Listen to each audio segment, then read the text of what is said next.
એ અહેવાલ જોઈએ, પરંતુ એ પહેલા અન્ય સમાચાર પર નજર કરીશું। ધારાસભ્યનું કામ છે એક જનપ્રતિનિધિ તરીકે લોકોની રજૂઆતો સાંભળવાનું, કોઈ વિવાદ હોય તો તેને અંત લાવવાનું, પરંતુ માંગરોળના ધારાસભ્યો તો ખુદને સર્વોપરી માની રહ્યા છે અને ગુંડાઓની જેમ વર્તન કરતા ખેડૂતો સાથે ગાળંગાળી કરતા પણ તેઓ અચકાતા નથી। આવું જ કંઈક જામવાડી ગામે પણ બન્યું છે। શું છે મુદ્દો, આવો જોઈએ રિપોર્ટમાં।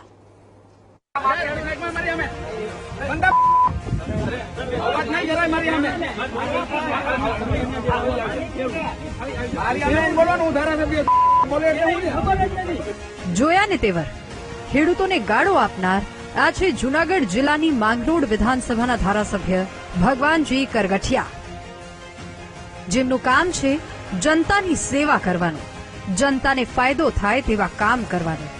વાત એમ છે કે જામવાડી ગામના એક અરજદારે પોતાની માલિકીના ખેતરમાં અવરજવર માટે 7 લાખના ખર્ચે પુલ બનાવ્યો, પરંતુ સરપંચ તેને પાડી નાખવા માંગે છે।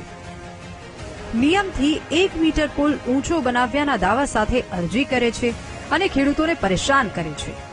તેવામાં એસડીએમ સાથે સ્થળ પર સ્થિતિ જાણવા માટે પહોંચેલા ધારાસભ્યએ ખેડૂતની રજૂઆત સાંભળ્યા વગર જ ધારાસભ્ય પદનો રોફ જમાવ્યો, જાણે તે ધારાસભ્ય બની ગયા તો કાયદો ગજવામાં લઈને ફરતા હોય। પરંતુ ધારાસભ્યની આ ગુંડાગીરી ખેડૂતોએ કેમેરામાં કેદ કરી દીધી અને વિડીયો વાયરલ થતાં જ રોફ જમાવતા ધારાસભ્ય કેવી રીતે વાતને પાછી વાળે છે, સાંભળો। કલેક્ટરે સ્થળ નિરીક્ષણ કરી અને એવો ચુકાદો આપ્યો કે 1 મીટર સુધી આ બ્રિજ પુલ તમે બનાવી શકશો। એને બદલે 4 મીટર પુલ બનાવી નાખ્યો એની, અને એના હિસાબે ભારે વરસાદ થતા જારી ઝાકરા ભરાઈ જતા 300-400 વીઘામાં પાણી ભરાઈ જાય, અને એટલા માટે તોડવા માટેનો અમે ફરિયાદ સંકલનમાં પ્રશ્ન મૂકેલો। ત્યારે કલેક્ટરશ્રીએ આદેશ કર્યો ડેપ્યુટી કલેક્ટરને કે તમે જાતે રૂબરૂ જઈ આવજો અને ધારાસભ્યને સાથે લઈ જાજો। એટલે ધારાસભ્ય, હું અને મામલતદાર ત્રણેય ગયા હતા અને આપના કાર્યકર ત્યાં આવી અને મારી સામે દલીલ કરતા હતા। એટલે મેં એને કીધું કે ભાઈ આ ગેરકાયદેસર છે ને પુલ તોડવો જરૂરી છે। એટલે બોલાચાલી થઈ છે ને સામાન્ય જે કંઈ રૂટિનમાં અમારા શબ્દ વપરાણા હોય એ રૂટિન શબ્દો છે આ વિસ્તાર માટે, કોઈ ગાળું બોલ્યો નહીં।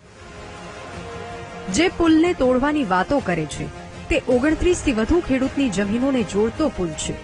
જ્યાં પુલ બનાવી આપવો જોઈએ ત્યાં પુલ તો નથી બનાવી આપ્યો, પરંતુ ખેડૂતોએ બનાવ્યો તેને પણ તોડવામાં ધારાસભ્યને મજા આપતી હોય તેવું લાગી રહ્યું છે।